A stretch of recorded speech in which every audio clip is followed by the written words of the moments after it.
You guys, welcome to another video. ഇന്നത്തെ video നിങ്ങൾ title read ചെയ്തതുപോലെ തന്നെ നമ്മുടെ റോയൽ എൻഫീൽഡിൻ്റെ ഒരു വെറൈറ്റി വണ്ടിയാണ് കേട്ടോ. നമ്മുടെ ബുള്ളറ്റ് ലൈനപ്പിൽ ബറ്റാലിയൻ ബ്ലാക്ക് ആണ് നമ്മളിന്ന് റിവ്യൂ ചെയ്യാൻ എടുത്തേക്കുന്നത്. 2025 ഒരു full size royal Enfield at വെറും 2,12,000 രൂപ കിട്ടുമെന്നാണ് നിങ്ങൾ വിശ്വസിക്കുമോ? പലരും ഏറ്റവും അഫോർഡബിൾ ആയിട്ടുള്ള റോയൽ എൻഫീൽഡ് എന്ന് പറയുമ്പോൾ വിചാരിക്കുന്നത് 100 ആണ്. പക്ഷേ പലരും അതിനെപ്പറ്റി പറയുന്നത് വണ്ടി കുറച്ച് കോമ്പാക്റ്റ് ആണ്, ഒരു സൈസ് ഇല്ല, അത്യാവശ്യം നല്ല ഫിസിക്കൽ ആളിൽ കയറി കഴിഞ്ഞാൽ ആളെ കാണുള്ളൂ, വണ്ടി കാണില്ല എന്ന് പറയാം. അതുകൊണ്ടാണ് ഞാനൊരു ഫുൾ സൈസ് എന്നുള്ള ടേം യൂസ് ചെയ്തത്. സോ ഇതാണ് ആ ഒരു വണ്ടി എന്ന് പറയുന്നത്, റോയൽ എൻഫീൽഡിന്റെ ബറ്റാലിയൻ ബ്ലാക്ക്. എന്താ പറയാ, ഒരു രക്ഷയില്ല കേട്ടോ. നിങ്ങൾ തന്നെ ഒറ്റ നോട്ടത്തിൽ കണ്ടാൽ പറയും എന്താണ് ബൈ ഇത് 2012 വണ്ടിയല്ലേ, അത് ജസ്റ്റ് PPF പോളിഷും ചെയ്തിട്ട് ഇറക്കിയ പോലെ ഉണ്ട്. യെസ്, അത് തന്നെയാണ് എൻ്റെ ഒരു ഉദ്ദേശം. വണ്ടി കാണുമ്പോൾ തന്നെ അങ്ങനെ തന്നെ ഒന്ന് ശരിക്കും ആ ഒരു 2012-13 റോയൽ എൻഫീൽഡിന്റെ എന്താ പറയുക, എന്നെ സംബന്ധിച്ചോളം ബെസ്റ്റ് കാലഘട്ടമാണ്. എനിക്ക് ഓടിക്കാൻ പറ്റിയിട്ടില്ല, അന്ന് ലൈസൻസ് പോലും ഇല്ല.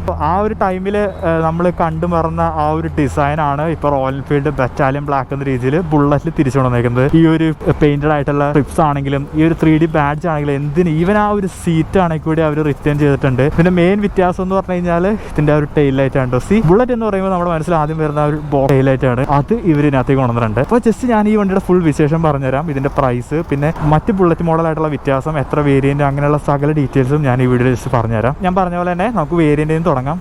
എനിക്ക് തോന്നുന്നു 4 വേരിയന്റ് വരുന്നുണ്ട്. അതിൽ ബേസ് എന്ന് പറയുന്നത് മിലിറ്ററി റെഡും മിലിറ്ററി ബ്ലാക്കും ആണ്. അതിലാകുമ്പോഴത്തേക്ക് നോക്കി 3D ബാഡ്ജോ അല്ലെങ്കിൽ ഹാൻഡ് പെയിന്റഡ് ആയിട്ടുള്ള സ്ട്രിപ്സോ കാര്യങ്ങളൊന്നും ഉണ്ടാവില്ല. അതിന്റെ ഫോട്ടോ ഞാനായിട്ട് കാണിച്ചു തരാം. അത് കൂടാണ്ട് തന്നെ അതിലിപ്പോൾ ആ ഒരു ടിപ്പിക്കൽ ആ റൗണ്ടഡ് ആയിട്ടുള്ള നമ്മുടെ ക്ലാസിക്കൽ കണ്ടുവരുന്ന എക്സാക്ട് സെയിം ആയിട്ടുള്ള ടെയിൽ ലൈറ്റ് ആണ് വരുന്നത്. അതിന് ഏകദേശം 2,10,000 രൂപ വരുന്നത്. അതിന്റെ മേലെ നോക്കുവാണെങ്കിൽ നമുക്ക് ഈ ഒരു വണ്ടി ബറ്റാലിയൻ ബ്ലാക്ക് ആണ് വരുന്നത്, അതായത് സെക്കൻഡ് വേരിയന്റ്. അതിനാണ് ഈ ഒരു കംപ്ലീറ്റ്ലി ഡിഫറെന്റ് ആയിട്ടുള്ള ടെയിൽ ലൈറ്റും ഈ ഒരു യൂണീക്ക് ആയിട്ടുള്ള ലുക്കും ഈ ഒരു സീറ്റും നമുക്ക് ഇതിന് മാത്രം എക്സ്ക്ലൂസീവ് ആണ്. ശ്രദ്ധിക്കുക, 2 വണ്ടിക്കും ഞാൻ പറഞ്ഞ മിലിറ്ററി ബ്ലാക്ക് റെഡ് പിന്നെ ബറ്റാലിയൻ ബ്ലാക്ക് ആണെങ്കിലും രണ്ടിന് നമുക്ക് റിയർ ഡിസ്കും വരുന്നില്ല, റിയർ ABS വരുന്നില്ല, സിംഗിൾ ചാനൽ ABS ആണ്. അത് കഴിഞ്ഞിട്ട് വരുന്നത് ഒരു സ്റ്റാൻഡേർഡ് ബ്ലാക്ക് അല്ലെങ്കിൽ മെറൂൺ റെഡ് എന്ന് പറഞ്ഞിട്ടുള്ള ഒരു വേരിയന്റ് ആണ്. അതിനാകുമ്പോഴത്തേക്കും നമുക്ക് 2,38,000 രൂപ വരും കമ്പയർ ടു ദിസ്. അതാകുമ്പോഴത്തേക്കും നമുക്ക് ബാക്കിൽ ഡിസ്കും വരുന്നുണ്ട്, അത് കൂടാണ്ട് തന്നെ ബാക്കിൽ ABS വരുന്നുണ്ട്, ഡ്യുവൽ ചാനൽ ABS ആയിരിക്കും.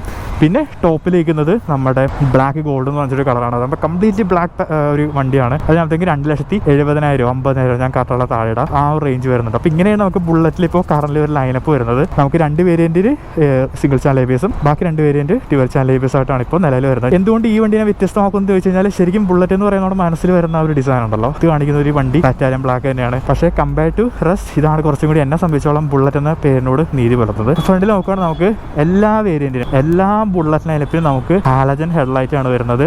നമ്മുടെ ക്ലാസിക് പോലെ LED ആയിട്ടില്ല. ആ ഒരു classic look, vintage look return ചെയ്യാൻ വേണ്ടിയിട്ടാണ് അവർ ഹാലജൻ ഹെഡ്ലൈറ്റ് കൊടുത്തേക്കുന്നത്. കൂട്ടി സൈഡ് ബൾബ് ഇൻഡിക്കേറ്റേഴ്സ് വരുന്നുണ്ട്. ആ ഒരു 41mm ടെലസ്കോപ്പ് ഫോർക്ക് വിത്ത് ആ ഒരു കവർ കാണാൻ പറ്റും. ഏകദേശം 130mm ട്രാവലാണ്. മെറ്റൽ ആയിട്ടുള്ള ഒരു മഡ് ഗാർഡ് കാണാം, ഒരു 300mm ഡിസ്ക് കാണാം. പിന്നെ ഞാൻ പറഞ്ഞു ഇതൊരു സിംഗിൾ ചാനൽ ABS ആണ്, അതുകൊണ്ട് തന്നെ ഫ്രണ്ടിൽ ആ ഒരു ABS റിംഗ് കാണാൻ പറ്റും. പിന്നെ വൈബ്രയുടെ ബ്രേക്സ് ആണ് വരുന്നത്, 19 ഇഞ്ച് ആണ്, 100 സെക്ഷൻ ഫ്രണ്ട് ടയർ വരുന്നുണ്ട്. ട്യൂബ്ഡ് ടയേഴ്സ് ആണ് ഇപ്പോഴും വരുന്നത്.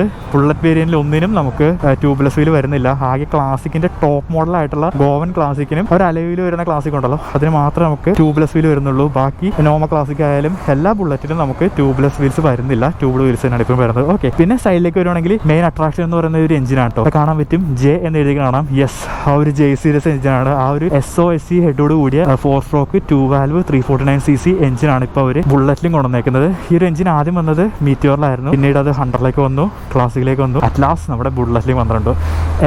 എല്ലാ വേരിയന്റും ബുള്ളറ്റിന്റെ ആയാലും ക്ലാസിക്കിന്റെ ആയാലും 100ന്റെ ആയാലും മീറ്റിയോറിന്റെ ആയാലും എല്ലാ വേരിയന്റിലും എക്സാക്ട് സെയിം എഞ്ചിനാണ്. ട്യൂണിംഗിൽ വ്യത്യാസമില്ല. ആയിക്കൂടി എക്സോസിന്റെ റൂട്ടിംഗ് മാത്രമേ ഈ പറഞ്ഞ വേരിയന്റ് നമ്മൾ വ്യത്യാസമുള്ളൂ. ഇതിന്റെ പവർ ഫിഗേഴ്സ് നോക്കുകയാണെങ്കിൽ ഏകദേശം 20 ഹോഴ്സ് പവർ ആണ്. പക്ഷേ അതല്ല അതിന്റെ ഹൈലൈറ്റ്, ഇതിന്റെ ടോർക്കാണ്. ഏകദേശം 27 Nm ടോർക്ക്, വെറും 4000 RPM കിട്ടും. അത് നിങ്ങൾ ഓടിക്കുമ്പോൾ തന്നെ മനസ്സിലാവും. കമ്പയർ ടു ആ യൂസ് എഞ്ചിൻ വെച്ച് നോക്കുമ്പോഴത്തേക്കും നല്ല വ്യത്യാസം ഉണ്ട്. നിങ്ങൾ പറഞ്ഞു വിശ്വസിക്കില്ല. നിങ്ങൾ J സീരീസ് യൂസ് ചെയ്യുന്ന ആരോട് വേണമെങ്കിൽ ചോദിച്ചു നോക്കൂ, വൺ ഓഫ് ദി ബെസ്റ്റ് എഞ്ചിനാണ്. ഇതുവരെ ഒരു റിലയബിലിറ്റി ഇഷ്യൂസ് ഒന്നും വന്നിട്ടില്ല. കുറച്ചും കൂടി ഫ്രണ്ട്ലി ആയിട്ടുണ്ട്, ഏതൊരു പ്രായക്കാർക്ക് ഓടിക്കാവുന്ന രീതിയിലായിട്ടുണ്ട്. വളരെ എന്താ പറയുക, റിഫൈൻഡ് ആണ്. പക്ഷേ ഒരു സാക്രിഫൈസ് അവർ ചെയ്തു, അത് വേറൊന്നുമല്ല, ഒരു എക്സോസ് ആണ്. യെസ്, യൂസ് എഞ്ചിന്റെ ആകെയുള്ള ഒരു ഹൈലൈറ്റ് ഇമോഷണലി പറയുവാണെങ്കിൽ അത് ഒരു വലിയ കാര്യം തന്നെയാണ്. അതിന്റെ എക്സോസ് നോട്ട് തന്നെയായിരുന്നു. ആ എക്സോസ് നോട്ട് J0 വന്നപ്പോഴത്തേക്കും കുറച്ചൊന്ന് ടോൺ ഡൗൺ ചെയ്ത്, അല്ലെങ്കിൽ വോളിയം കുറച്ച് പോലെ തോന്നുന്നുണ്ട്. പിന്നെ സീറ്റ്സ് ഞാൻ പറഞ്ഞു, സീറ്റ്സ് വ്യത്യാസമുണ്ട്. നമ്മുടെ മിലിറ്ററി ബ്ലാക്ക്, മിലിറ്ററി റെഡ്, അതായത് ബേസ് വരുന്നത് കുറച്ചും കൂടി പ്ലെയിൻ ആയിട്ടുള്ള സീറ്റ് വരുന്നത്. നൊസ്റ്റാൾജിക് ബുള്ളറ്റിന്റെ ആ ഒരു ലുക്ക് മെയിൻറ്റെയിൻ ചെയ്യാനായിട്ട് ഒരു വെട്ടിങ് ആളെ കൊണ്ടുവന്നിട്ടുണ്ട്. സീറ്റ് ആയിട്ട് വരുന്നത് 805mm ആണ്. പിന്നെ ഇവിടെ ആണെങ്കിൽ ഒരു 3D ബാഡ്ജ് അവർ റീറ്റേൺ ചെയ്തിട്ടുണ്ട് കേട്ടോ. ബാക്കിൽ ഡിസ്ക് ഉണ്ടാവില്ല. പിന്നെ ടയർ പ്രൊഫൈലിലെ കാര്യങ്ങളൊന്നും ഒരു മാറ്റമില്ല കേട്ടോ. എക്സാക്ട് സെയിം ടയർ ആണ് രണ്ടിലും.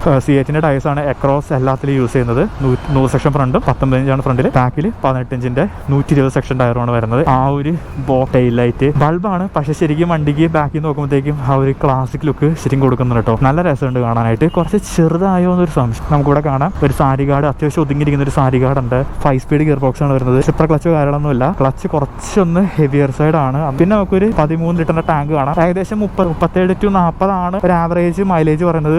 അത് കുറേയൊക്കെ നിങ്ങൾ ഓടിക്കുന്ന പോലെ ഇരിക്കും. നിങ്ങൾ ഒരുപാട് വലിപ്പിച്ച് ഓടിച്ചു കഴിഞ്ഞാൽ അതിന്റെ ഒരു പർപ്പസ് അല്ല, എന്നാലും അങ്ങനെ ഓടിച്ചു കഴിഞ്ഞാലും മൈലേജ് ഡ്രോപ്പ് ആവും. ഇതിന്റെ ടയറിംഗ് പൊസിഷൻ കമ്പയർ ടു ക്ലാസിക് 350 വ്യത്യാസം എന്ന് വെച്ച് കഴിഞ്ഞാൽ ഇത് കുറച്ചും കൂടി അപ്രൈറ്റ് ആണ്. കണ്ടോ, കുറച്ചും കൂടി യു ആണ്. ടാങ്ക് കുറച്ചും കൂടി സ്ലിമ്മർ ആണ്. മീൻസ് ഇങ്ങനെ സ്ലിമ്മർ അല്ല, ഇങ്ങനെ സ്ലിമ്മർ ആണ്. അപ്പോൾ ടാങ്ക് കുറച്ചും കൂടി താണിരിക്കുന്ന പോലെ തോന്നുന്നുണ്ട്. ഫുഡ് പെക്സ് കുറച്ച് ഫ്രണ്ട് സെറ്റ് ആണ്. നല്ല കമാൻഡിങ് ആയിട്ടുള്ള നല്ല കംഫർട്ടബിൾ റൈഡിംഗ് പൊസിഷൻ ആട്ടോ. പിന്നെ പറയാതിരിക്കാൻ വയ്യ, hats of two royal Enfield. ആ ഒരു റോട്ടറി സ്വിച്ച് ഗിയേഴ്സ് ഒക്കെ അവർ ഇതിൽ കൊണ്ടുവന്നിട്ടോ. C well done. ഞാൻ വിചാരിച്ചു ബറ്റാലിയൻ ബ്ലാക്ക് ആ നൊസ്റ്റാൾജിക് ഡിസൈൻ കീപ്പ് ചെയ്യാൻ വേണ്ടിയിട്ട് അവർ പഴയ സ്വിച്ച് ഗിയേഴ്സ് കൊണ്ടുവരുന്നു വിചാരിച്ചു. പക്ഷേ ഇല്ല, അവർ ആ ഒരു ലേറ്റസ്റ്റ് ആൻഡ് അവരുടെ ഫൈനസ്റ്റ് സ്വിച്ച് ഗിയേഴ്സ് തന്നെ ഇതിൽ കൊണ്ടുവന്നിട്ടുണ്ട്. നമുക്കിവിടെ ഇൻഫോ ബട്ടൺ ഉണ്ട്, high beam low beam, pass വരുന്നുണ്ട്, ഇൻഡിക്കേറ്റർ വരുന്നുണ്ട്, ഹോൺ വരുന്നുണ്ട്, എഞ്ചിൻ ഗിൽ സ്വിച്ച്, പോർഷൻ ലാമ്പും വരുന്നുണ്ട്. പിന്നെ ഇൻസ്ട്രുമെന്റ് കൺസോൾ എടുത്ത് നോക്കുകയാണെങ്കിൽ വളരെ ബേസിക് ആണ്, പ്രത്യേകിച്ച് ഒന്നുമില്ല.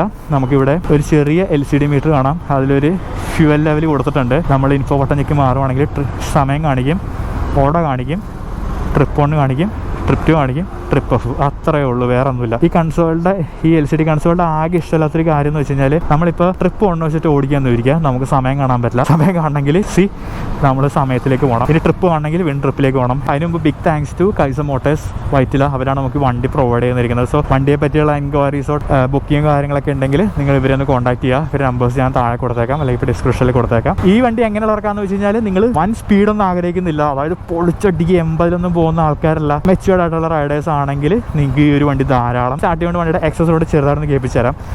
അത് ഇട്ട് അടുപ്പിക്കാൻ പറ്റില്ല, സെയിം നോട്ടാണ് എല്ലാ കമ്പയർ ടു ഓൾ 350, വലിയ വ്യത്യാസമൊന്നുമില്ല. കേൾപ്പിച്ചു തരാം.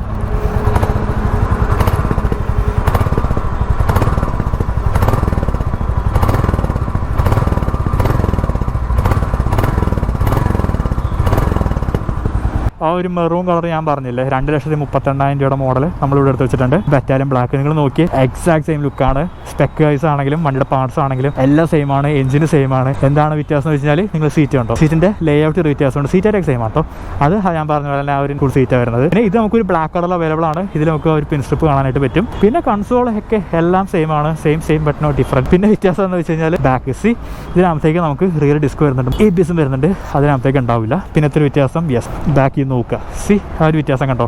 അത് കുറച്ചും കൂടി പൊങ്ങിയിരിക്കുന്ന ഒരു ഫീൽ വരുന്നുണ്ട്. അത് കുറച്ചും കൂടി ഒരു സ്ലോപ്പി ഫീലാണ്. ഈ ഒരു റാബറിൽ അയച്ചു കഴിഞ്ഞാൽ കുറച്ച് സ്ലോപ്പി ഫീലാണ്. എനിക്ക് കുറച്ചും കൂടി ഇഷ്ടപ്പെട്ടതാണ്. കുറച്ചും കൂടി എലവേറ്റഡ് ആണ്, കുറച്ചും കൂടി ഒരു എന്ന് പറഞ്ഞ ഫീൽ ലുക്ക് തരുന്നുണ്ട്. പിന്നെ ടൈലൈറ്റ് കണ്ടോ, ഒരു ബോക്സ് ടൈപ്പ് ടൈലൈറ്റ് ആണ്, ഇതിന് റൗണ്ട് ടൈപ്പ് ടൈലൈറ്റ് ആണ്. ഇതാണ് ഒരു വ്യത്യാസം. പക്ഷേ പ്രൈസ് ഡിഫറൻസ് നോക്കുകയാണെങ്കിൽ അത് 2,12 ഇതിൽ 2,38 വരുന്നത്. സോ ഞാൻ പറഞ്ഞ പോലെ നിങ്ങൾ ഇൻട്രസ്റ്റ് ആണെങ്കിൽ നിങ്ങൾ വലിയുള്ള കൈസ മോഡൽസ് ഒന്ന് കോൺടാക്ട് ചെയ്ത് നോക്കുക. പിന്നത്തെ ഒരു വേരിയന്റ് ഇതിന് മേളിലാണ് ബ്ലാക്ക് ഗോൾഡ് എന്ന് പറഞ്ഞൊരു വേരിയന്റ് വരുന്നുണ്ട്. അത് പിന്നെ അതിന്റെ താഴെ ഒരു മിലിറ്ററി റെഡ്, മിലിറ്ററി ബ്ലാക്ക് എന്ന് പറഞ്ഞൊരു വേരിയന്റ് വരുന്നുണ്ട്. അപ്പോൾ 2,10, 2,12, 2,38, 2,72 ഇങ്ങനെയാണ് 4നും പ്രൈസ് ഡിഫറൻസ് വരുന്നത്.